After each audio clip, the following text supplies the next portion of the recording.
இன்றைக்கி முதல்வராக இருக்கக்கூடிய ஜோசப் விஜய் அவர்கள் இன்றைக்கி ஒரு மிகப்பெரிய ஒரு உயரத்தில் இருக்கீங்க. அந்த வளர்ச்சிக்கு ஒரு 10% இல்லை அட்லீஸ்ட் ஒரு 1% கேப்டன் விஜயகாந்த் அவர்கள் இல்லையா? நீங்கள் எல்லா ஒரு சீட்டு ஜெயிக்காத கட்சிகள் சீமான் அண்ணனை போய் பார்த்துருக்கீங்க, சந்தித்து பேசியிருக்கீங்க, பாமக சந்திச்சிருக்கீங்க, எல்லா அலைன்ஸும் நீங்கள் போய் பார்த்து சந்திச்சிருக்கீங்களே.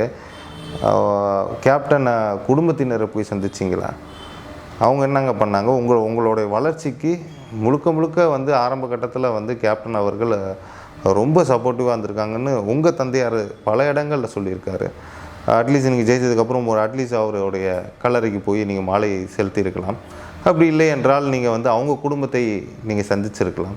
ஆனால் நீங்கள் இதெல்லாம் தவற விட்டுட்டு டேரெக்டாக நீங்கள் டிஎம்கே போய் நீங்கள் அப்ரோச் பண்ணது, இது ஒன்று நீங்கள் வந்து ஒரு மரியாதை நிமித்தமாக எல்லா தலைவரும் நீங்கள் சந்தித்த மாதிரி தெரில. நான் என்னை ஆட்சி செய்ய விடுங்க, நான் சிஎம்மாக இருக்கணும், நீங்கள் எதுவுமே டிஸ்டர்பன்ஸ் பண்ணாதீங்க அப்படின்னு நீங்கள் பண்ணக்கூடிய ஒரு செயலாக தான் எனக்கு தோணுது. இது என்னோடய personal opinion. Maybe it is wrong. Maybe நாளைக்கு நீங்கள் எடப்பாடி அவர்கள் நீங்கள் சந்திப்பீங்களா, இல்லை வந்து கேப்டன் விஜயகாந்த் ஐயாவுடைய குடும்பத்தை நீங்கள் சந்திப்பீங்களான்னு பொறுத்து வந்து பார்ப்போம்.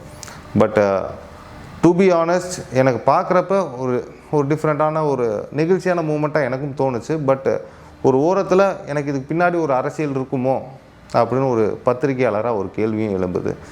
மக்கள் உங்களுடைய கருத்துக்களை நீங்கள் கமெண்ட்டில் சொல்லுங்கள்.